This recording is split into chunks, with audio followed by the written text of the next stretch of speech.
Number 6. Little Albert Experiment. In 1920, John Watson decided that what psychology really needed was more traumatized babies. So naturally, he took a 9-month-old infant and systematically conditioned him to be afraid of basically everything. The experiment started innocently enough. Watson wanted to see if fears could be developed rather than innate. So he presented little Albert with various objects, including a white rat, a rabbit, and a dog. Albert showed no fear of any of these things. He's an ignorant infant after all. Then Watson decided to fix that by pairing the presentation of the white rat with loud, frightening noises. Every time Albert reached for the rat, Watson would bang a steel bar with a hammer right behind the baby's head.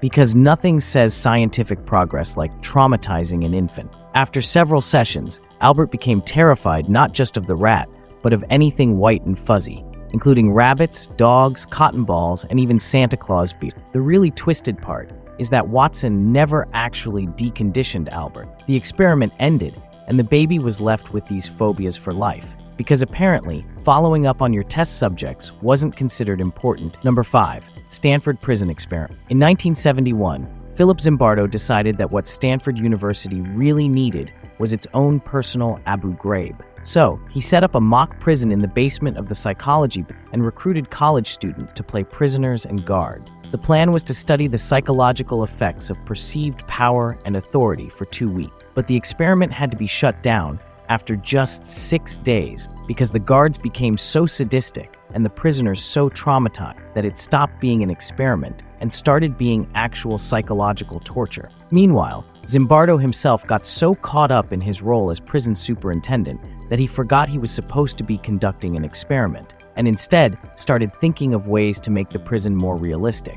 Everyone involved knew it was fake, yet they still descended into genuine cruelty and abuse within days, all for a little role-playing game. Number 4.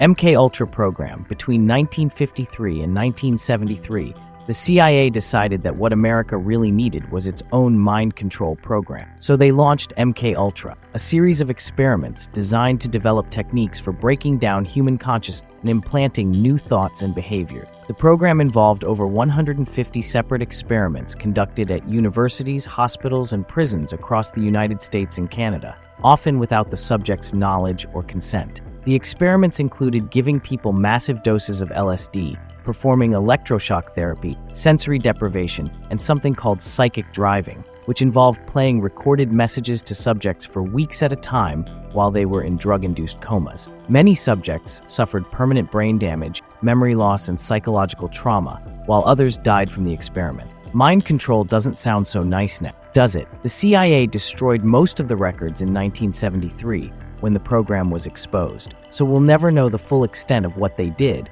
or how many people were harmed.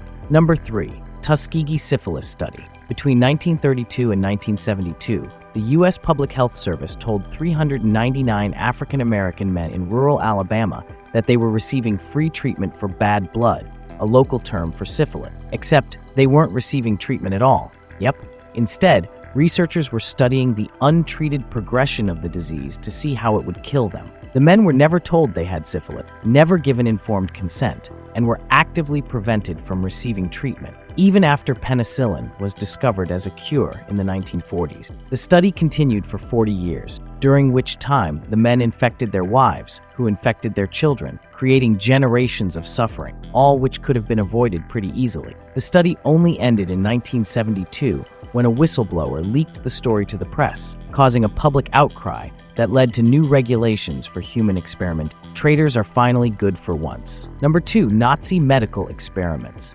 I know you were waiting for them. During World War II, Nazi doctors conducted hundreds of experiments on concentration camp prisoners that were designed not to advance medical knowledge, but to satisfy sadistic curiosity and test the limits of human endurance. Dr. Josef Mengele alone conducted experiments on thousands of prisoners, including injecting dye into children's eyes to try to change their color, sewing twins together to create conjoined twins, and performing surgery without anesthesia just to see what would happen. It sounds stupid, yet it's totally real. Other horrifying experiments included freezing prisoners to study hypothermia, infecting them with diseases to test treatments, and sterilizing them through radiation exposure. A reminder that these experiments had no scientific value whatsoever, just pure sadism disguised as research. Go science! Number 1. David Reimer. Here's the final worthless experiment for this video. This experiment destroyed an entire family while trying to prove a point that was wrong from the beginning.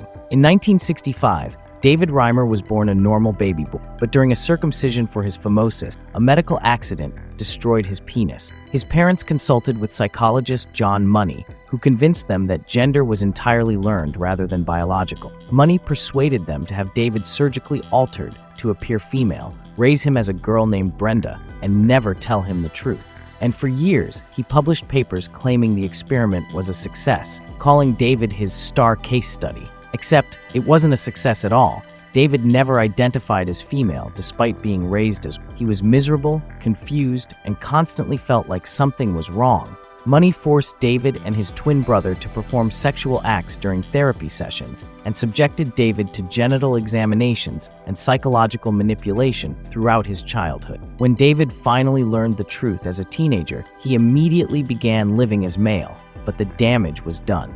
David eventually committed suicide, and their parents blamed themselves for trusting Money. The really twisted part is that Money continued to claim the experiment was successful even after David went public with his story, because apparently admitting he was wrong would have destroyed his career and reputation. Fits his name, don't you think?